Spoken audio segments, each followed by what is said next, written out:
Behave అవన్నీ సరిపోయి మళ్ళీ పెట్టుకోవాలంటే సైట్ ఓకే పెట్టుకోవాలి డేటా నాకు ఇచ్చి నేను చదువు పక్కన ఎందుకు పెట్టుకోవాలి నాది రెగ్యులర్ చేయలేదు సైట్ ఓపెన్ అవ్వలేదు సైట్ ఓపెన్ అయితే అప్పుడు పెట్టుకోవాలి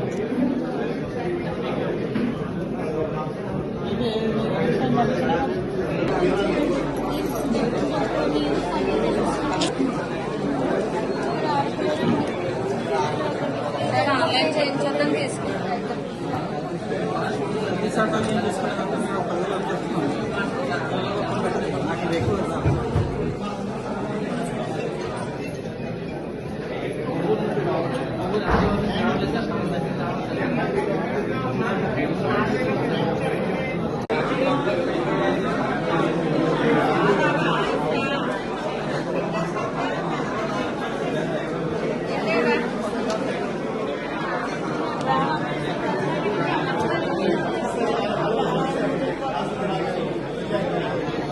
మళ్ళీ ఆధార్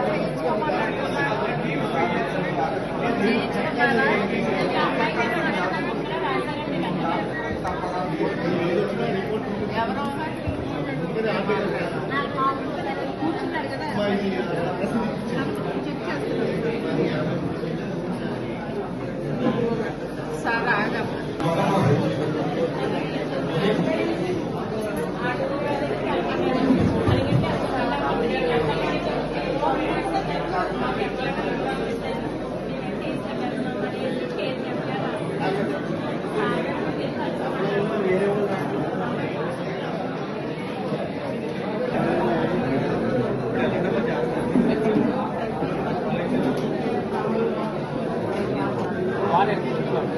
కానీ కార్డ్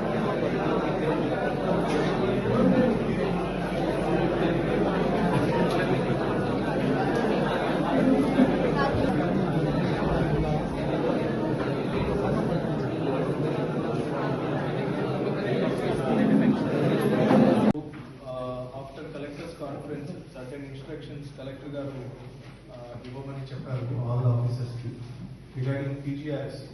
సో పీజీఆర్ఎస్లో ముఖ్యంగా 2 కేటగిరీస్గా డివైడ్ అయినాయి అన్ని గ్రీవెన్సెస్ అన్ని కూడా. ఒకటి ఫైనాన్షియల్ గ్రీవెన్సెస్ అని, ఒకటి నాన్ ఫైనాన్షియల్ గ్రీవెన్సెస్ కానీ. సో ఫైనాన్షియల్ అంటే ఏదైతే డబ్బుతో లింక్ అయి ఉన్న గ్రీవెన్సెస్, ఫర్ ఎగ్జాంపుల్ ఈపీడీసీఎల్లో చూసుకుంటే షిఫ్టింగ్ ఆఫ్ పోల్స్ కావచ్చు, కొత్త ట్రాన్స్ఫార్మర్ కావచ్చు, కొత్త పోల్స్ కావచ్చు, ఇలాంటివి. సో అట్లా ప్రతి డిపార్ట్మెంట్లో కూడా కొన్ని కేటగిరీస్ ఫైనాన్షియల్లో పడుతున్నాయి, కొన్ని కేటగిరీస్ నాన్ ఫైనాన్షియల్ అంటే డబ్బుతో ఏం లేకుండా సమస్య ఏదైతే వచ్చి ఉంటుందో అది నాన్ ఫైనాన్షియల్ కేటగిరీస్గా డివైడ్ అవుతుంది.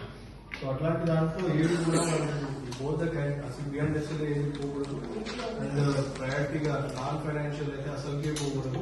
ఫైనాన్షియల్ అంటే మనం గవర్నమెంట్ నుండి ఏమైనా శాంక్షన్స్ రావడానికి కొంచెం డిలే అప్పుడప్పుడు అవుతా ఉంటే రీజనబుల్గా కొన్ని బియాండ్లో ఉంటే అవి అట్లీస్ట్ కన్సిడర్ చేస్తాం, అదర్వైజ్ అవి కూడా ఏవి బియాండ్లో ఉండడానికి వీల్లేదు. సో అట్లా చూసుకుంటే ఇప్పుడు బియాండ్ ఎస్ఎల్ఏ చూస్తే ఎక్కువ కూడా పోలీసు వాళ్ళ దగ్గర 34 ఉన్నాయి టెండెన్సీ. ఇది దగ్గర ఎక్కువ బియాండ్లో వస్తున్నాయి, కూడా నాన్ ఫైనాన్స్ కేటగిరీలోనే వస్తున్నాయి. ఇది రివ్యూ చేసుకుంటున్నారా మీరు? ఎక్కువ ఉంది, ఎక్కువ వాళ్ళ దగ్గర మనకు బియాండ్ వస్తున్నాయి.